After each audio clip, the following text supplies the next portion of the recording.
할렐루야. 하나님의 크시는 총이 전심을 다해 예배한 우리 모든 성도님들 위해 함께하길 기원합니다. 또 거룩한 주일 하나님의 전에서 또 전심을 다해 예배한 우리 모든 성도님들을 또 사랑하고 축복합니다. 우리 전후 좌우에 계신 분들과 따뜻한 눈빛을 나누며 인사하겠는데요. 주님 안에서 우리는 한 가족입니다. 사랑합니다. 주님 안에서 우리는 한 가족입니다. 사랑합니다. 자, 그리고 한 번 더 인사하는데요. 우리는 주님 안에서 한 식구입니다. 사랑합니다. 우리는 주님 안에서 한 식구입니다. 사랑합니다. 아멘. 여러분, 오늘 우리 찬양대가 모퉁이 돌 되신 예수님에 대한 그 찬양의 고백으로 하나님께 영광 올려드렸습니다. 아마 여러분들의 가슴 속에 아마 걸리는 단어가 있었을 거예요. 사람들이 버린 돌 하나가 구원의 모퉁이 돌이 되셨다. 우리 예수님은 정말 그 십자가의 길에서 많은 사람들에게 버림당하셨어요. 제자들에게도 버림당하셨고요. 그리고 또 그 자신을 따르던 수많은 무리들에게도 버림받으셨습니다. 그런데 아버지 하나님은 버림받은 우리 예수님을 구원의 모퉁이 돌 삼으셔서 교회를 세우시고 또 멀리 있던 우리를 한 자리에 모으셔서 하늘 가족의 그 사랑을 누리는 공동체로 세워가신 줄 믿습니다. 우리는 지금 그 은혜를 누리며 살아가고 있다라고 하는 것이죠. 오늘 설교의 제목이 모퉁이돌 예수님 안에서 만나 누리는 은혜라는 그 설교의 제목을 제가 잡았습니다. 여러분, 우리는 생각해보면 만날 수 없던 사람이었습니다. 이제 20년 전 저는 이제 감리교 신학대학교를 졸업하고 이제 신학대학원에 입학한 그 시기를 지나고 있었어요. 그때 저는 철원에서 목회할 것을 꿈에도 상상 못했습니다. 그리고 여기에 함께 예배 공동체를 이루며 함께 천국을 향해 걸어가고 있는 우리 성도님들과 만날 생각을 전혀 하지 못했어요. 근데 제가 대학교 2학년 때 한번 철원을 왔습니다. 저희 동아리 선배님이 또 철원 중앙교회 출신이셨거든요. 그래서 이제 그분을 통해서 이제 서예 동아리였는데 또 그 서예 동아리에 이제 그 서예 학원에 가서도 한번 이제 저 모임을 가진 적도 있고 그 이제 선배님의 아버님 댁에서 또 이제 식사를 한 기억도 이제 떠오릅니다. 근데 그 스쳐 지나가는 분명 성도님들이 있으셨을 거예요. 근데 그때는 지나치더라도요, 아무도 모르는 사람들이기 때문에 그냥 스쳐 지나갈 사람에 불과했습니다. 그런데 2026년 제가 철원 읍내를, 우리 동성 읍내를 지날 때에 우리 성도님들을 만나게 되면 어떻게 할까요? 멈춰 섭니다. 인사를 나누고요. 그리고 어디를 가시는지 여쭙기도 하고요. 요즘 어떠신지 또 근황도 여쭤보기도 합니다. 왜 그럴까요? 우리가 만나기 때문에 그렇습니다. 어떻게 생각해보면 우리는 매주마다 작은 기적들을 마주하고 있어요. 고향이 저기 광주이신 분들도 지금 이 철원에서 신앙생활을 하고 살아가고 있으십니다. 그리고 저기 고성에서 태어나신 우리 성도님도 또 이곳에서 우리가 함께 만나서 또 삶을 나누며 예배하고 있죠. 우리는 저 멀리 있었던 사람들이었습니다. 그런데 그 멀리 있던 사람들이 어떻게 하나가 되었을까요? 어떻게 한 공간에서 예배를 드리게 되었을까요? 바로 예수님 때문인 줄 믿습니다. 우리가 예수 그리스도를 믿는 그 믿음 하나 때문에 우리는 그렇게 멀리 있었던 우리들의 그 삶을 이곳에 세워가면서 함께 예배드리는 그 삶을 우리가 도전하고 있다라고 하는 거예요. 우리가 이제 지방회를 가게 되면요, 우리 철원 서지방회에 18교회가 있습니다. 그러면 18교회에서 신앙생활하는 우리 감리교인들이 함께 모이는 그 자리를 보게 돼요. 그리고 거기서 우리의 신앙 고백, 우리 감리교 신앙 고백을 하게 됩니다. 그럴 때면 얼마나 제 가슴이 떨리는지 몰라요. 연애 가서도 마찬가지예요. 어떻게 철원에서 있었던 사람이 어떻게 저 삼척에서 신앙생활하는 사람들과 동일한 신앙 고백을 하며 함께 천국을 향해 나가는 공동체를 이루며 살아갈 수 있을까? 예수님 때문에 그렇습니다. 여러분, 우리가 매주 함께 예배드리는 이 시간을 정말 작은 기적으로 우리가 받아들이고 또 은혜에 대한 감사의 고백을 또한 주님께 하면서 나아간다고 한다면 우리들의 매주일 드린 그 예배에 대한 의미가 정말 달라질 거예요. 정현종 시인은 그의 시 방문객에서 그렇게 한 사람의 인생이 나에게 다가옴에 대하여 이렇게 담아냅니다. 잘 들어보세요. 사람이 온다는 건 실로 어마어마한 일이다. 그는 그의 과거와 현재와 그리고 그의 미래와 함께 오기 때문이다. 한 사람의 일생이 오기 때문이다.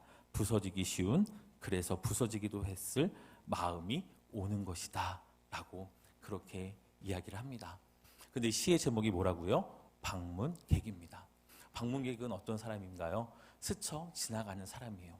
그런데 그 스쳐 지나가는 사람이라 할지라도요, 그 삶에 담긴 과거와 현재와 미래라고 하는 시간을 담긴 하나의 우주가 나의 삶에 다가온다라는 것 때문에 그 방문객을 맞이하는 내 삶의 태도를 달리하고자 하는 그 시인의 마음을 엿볼 수 있는 그런 시라고 저는 생각을 해요. 하물며 우리는 서로 방문객으로 만나는 것이 아니라 천국을 향하여 함께 나아가는 예배자로서 우리는 그리스도와 연결되어 함께 지어져가는 공동체로 우리는 만나게 됩니다. 그러니 여러분, 내 옆에 함께 예배하는 우리 교우들을 존귀히 여기시고, 그리고 한 삶에 담긴 그 하나님의 그 마음과 그 하나님의 그 사랑을 우리가 인정하면서 함께 그 삶을 떼어낼 수 있는 저와 여러분들이 되길 간절히 소망합니다. 그런데 이 삶이 어떻게 우리가 한 곳에서 만나게 됐을까? 모퉁이 돌 대신 예수님에게서 우리가 만나게 됐다라고 하는 거예요.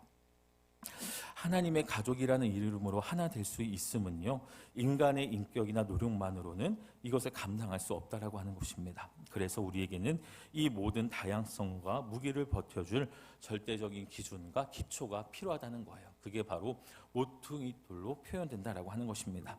고대 건축에서는 이것을 모퉁이 돌, 코너스톤이라고 부르는데, 이 돌은요, 건물의 운명을 결정하는 매우 중요한 그런 기능을 가지고 있었던 돌이었다고 해요.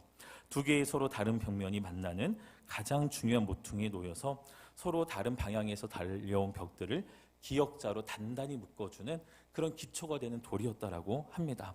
무엇보다 이 돌은요, 그 어마어마한 건물의 하중을 묵묵히 견뎌내는 기초가 되었다라고 하는 거예요.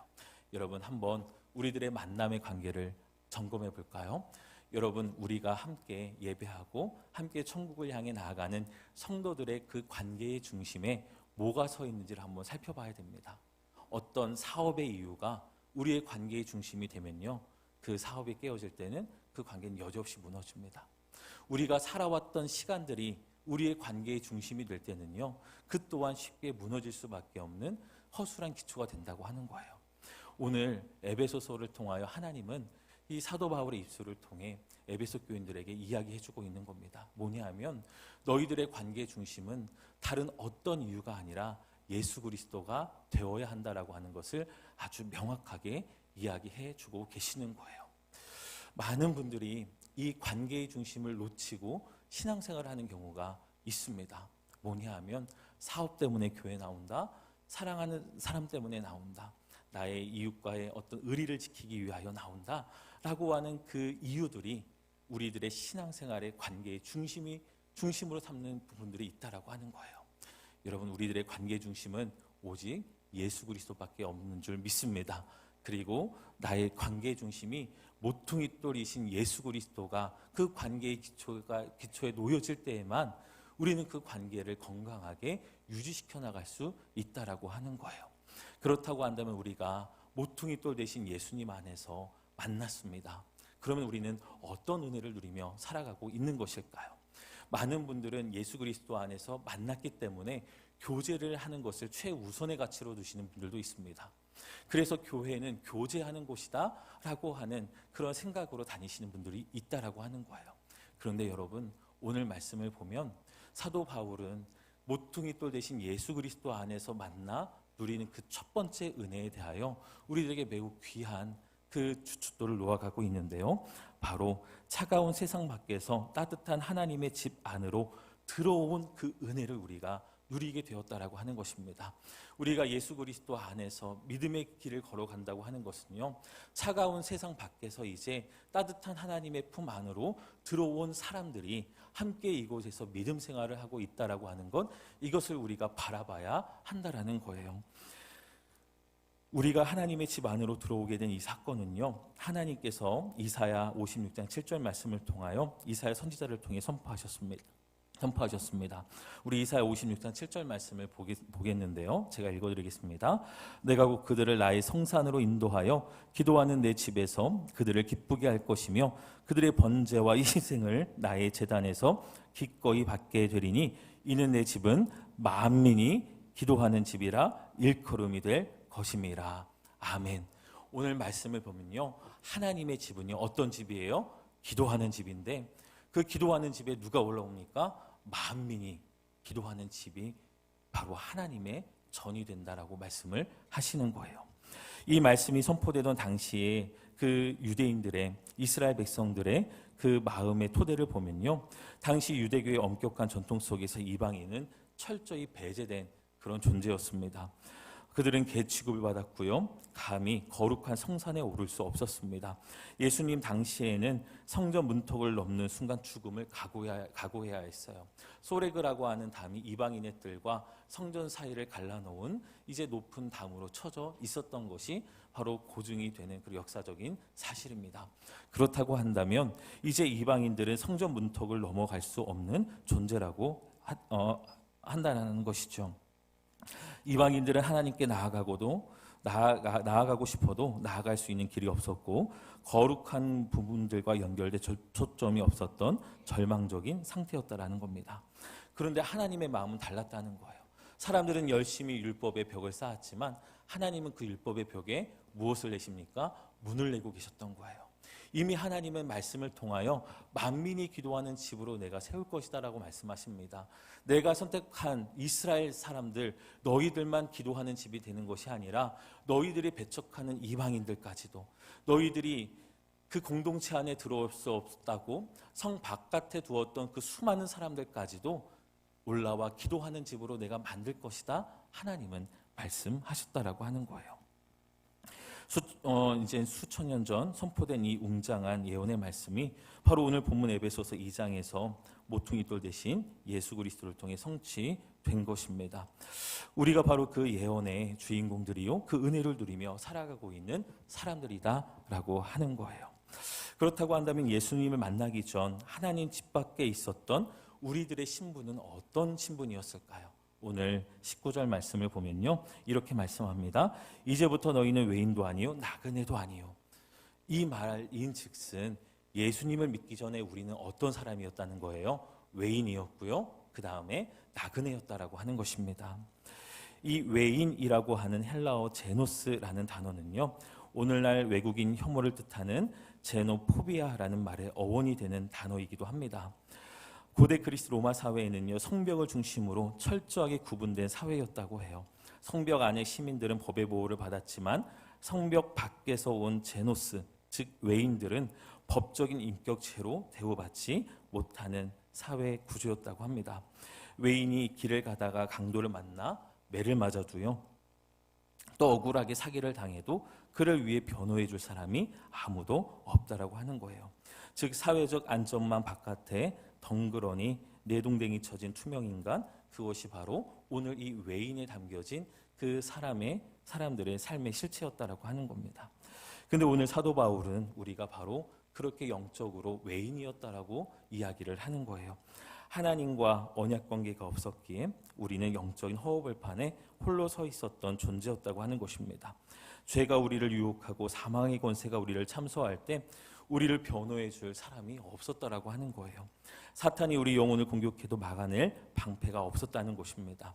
세상의 풍조에 휩쓸려 떠밀려 다니면서도 내 영혼의 억울함과 고통을 호소할 아버지가 없었던 사람들이 바로 우리들이었다라고 하는 거예요. 예수님을 믿기 전에 우리들은 그런 존재였다고 하는 것입니다. 그런데 그 외인에서 우리는 하나님 안으로 이제는 들어왔다라고 하는 것이죠. 또 오늘 말씀을 보면 나그네라고 하는 그 신분을 이야기합니다. 이 나그네라고 하는 언어의 뜻을 보면 남의 집 곁에 얹혀 사는 체류자라는 뜻을 갖고 있어요. 도시에 들어올 수는 있었습니다. 그러나 이들은 시민권이 없었어요. 또 계속해서 그 삶의 뿌리를 내릴 수 없는 사람들이기 때문에 늘 이들에게는 불안이라고 하는 그 감정이 꼬리뼈처럼 따라다녀야 했습니다. 내 집이 아니기 때문에 주인이 나가라고 하면 언제든 짐을 싸야 하는 그런 사람들이었어요. 이것이 하나님 없는 인생의 실존적인 공허함입니다. 사람들은 이 땅에서 영원히 살 것처럼 여러 가지를 준비하지만 나만의 성을 쌓으려 노력하는 그 과정 가운데에서 여전히 우리가 놓고 가야 될 것들에 대하여 집착하느라 그 많은 마음과 또 시간들을 허비해 가고 있다라고 하는 것이죠.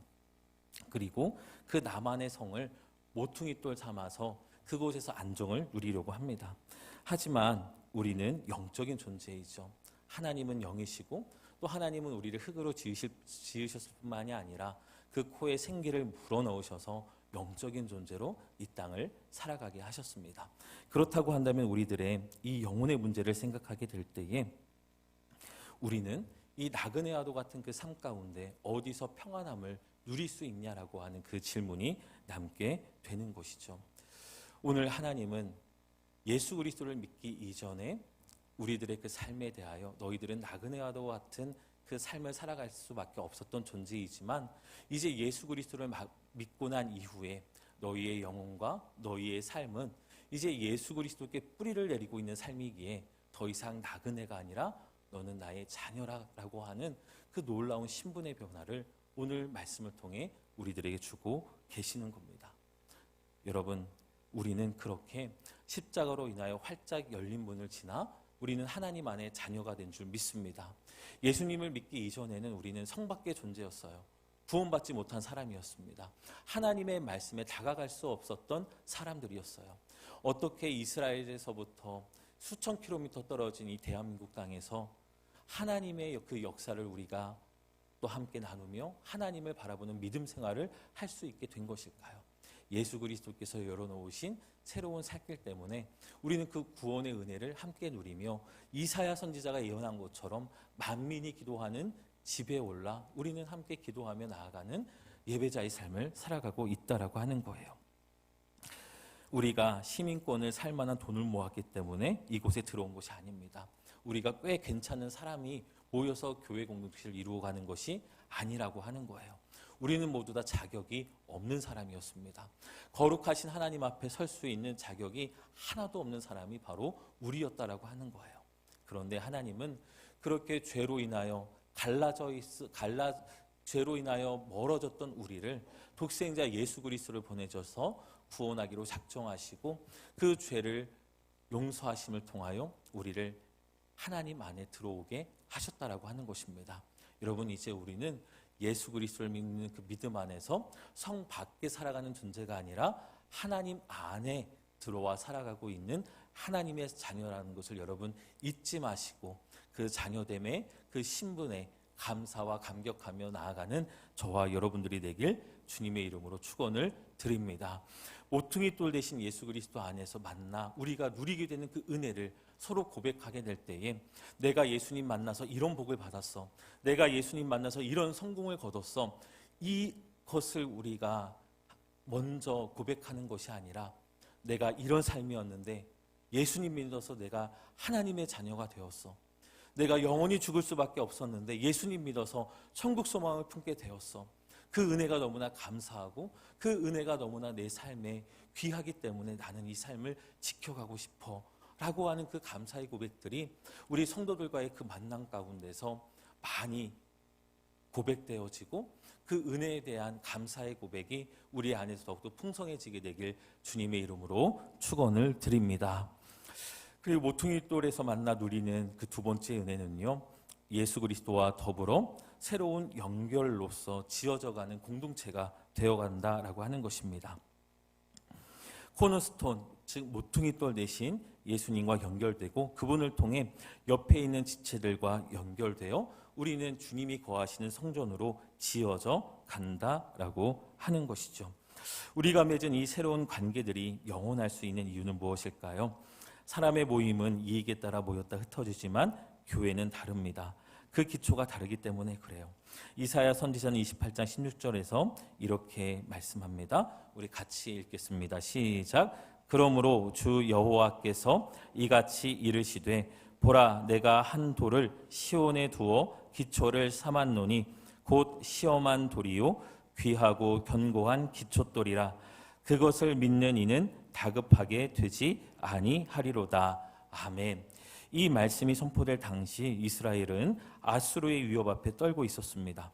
사람들은 눈에 보이는 힘, 애국과 동맹을 맺어 이제 위기를 모면하려고 했었던 상황이었어요. 그때 하나님이 말씀하시는 겁니다. 그런 것들은 다 무너진다. 내가 시온에 한 돌을 두겠으니 그 견고한 기초돌 위에서 다급한 마음을 그 견고한 기초돌 위에 다시금 정렬하면서 하나님이 내가 너희들에게 주는 비전을 붙들고 다시금 일어서라. 하나님이 지금 말씀하고 계시는 장면이에요. 하나님께서 시온에 돌을 두겠다고 하셨는데 그 돌이 어떤 돌이라고 말씀하세요? 곧 무슨 돌이요? 시험한 돌이라고 말씀을 합니다. 하나님은 이 돌을 시험한 돌이라고 말씀을 하세요. 예수님은 십자가의 고난과 죽음 그리고 부활을 통하여 그 견고함이 완벽하게 입증되셨습니다. 세상의 사상과 철학, 이념은 시대가 지나면 무너지는 모래 위에 기초다라고 할 수 있어요. 그러나 예수 그리스도라는 기초는 결코 무너지지 않는다고 하는 거예요. 시험한 돌, 하나님께서 그 십자가의 고난을 통과시킨 그 돌이 어디에 세워졌다고요? 시온에 세워졌습니다. 즉 하나님께서 말씀하신 그 만민이 기도하는 집에 기초가 되셨다라고 하는 거예요. 그렇다고 한다면 우리 철원 엘림교회의 기초는 누굴까요? 예수님이십니다. 할렐루야. 우리 교회의 기초는요, 사람이 아니에요. 여기서 말씀 전하는 목회자도 아니고요, 우리 장로님들도 아니고 또 우리 집사님, 권사님들이 아니라 누가 기초세요? 예수님이 기초십니다. 우리는 그 머릿돌 대신, 모퉁이돌 대신 예수 그리스도께 연결되어서 함께 지어져가는 성전이 되어가고 있다라고 하는 거예요. 그런데 그 튼튼한 기초돌이신 그리고 견고한 기초돌이신 예수 그리스도께서 없다고 한다면 교회는 지어져 갈 수가 없다라고 하는 것입니다. 그러면서 성경에서 오늘 이사야서 말씀에서 그런 약속을 하세요. 그것을 믿는 이는 다급하게 되지 아니하리로다. 이 다급하다라고 하는 단어를 원어로 보면은 허둥지둥 도망치다, 패닉에 빠지다, 혼돈에 빠지다라고 하는 그런 뜻이 있어요. 모퉁이돌 위에 인생을 세운 사람은요, 어떤 인생의 폭풍우가 몰아쳐도 허둥대지 않는다라고 하는 거예요. 여러분, 우리가 삶이 힘들고 어렵고 그리고 복잡할 때에 우리가 다시금 만민이 기도하는 집인 하나님의 집에 올라 기도해야 할 이유가 바로 여기에 있다라고 하는 겁니다. 하나님은 말씀하시는 거예요. 그 기초돌 위에 너의 삶을 세워야지만 허둥지둥 되지 않고 그 삶의 얽힌 실타래를 하나님 안에서 풀어가게 하시는 그 은혜를 누릴 수 있다라고 말씀을 하시는 겁니다. 여러분, 인생에 얽힌 실타래, 여러분 스스로 그것을 풀어가실 수 있을까요? 아마 여기 우리 어르신들은 다 고백하실 거예요. 내 인생에 얽힌 실타래를 내 힘과 생각만으로 풀어갈 수 없었다. 이것이 정말 진솔한 고백일 수밖에 없습니다. 하나님 말씀하시는 거예요.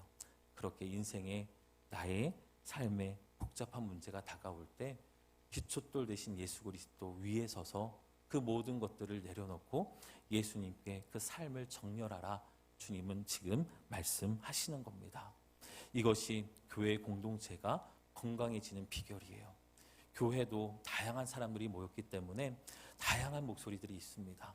그런데 그 다양한 목소리들이 어디에 정렬되어지는 거예요? 모퉁이돌 대신 예수 그리스도를 중심으로 정렬되기 시작을 할 때 교회는 바르고 건강하게 자라갈 수 있다라고 하는 겁니다. 우리 속회도 마찬가지예요. 우리 소그룹들도 마찬가지입니다. 선교회도 마찬가지예요. 다양한 문제들을 놓고 우리가 마음과 생각을 모아가게 될 때에 내 생각과 내 주관이 주춧돌이 되기 시작을 하면 그 공동체는 깨어지기 쉽습니다.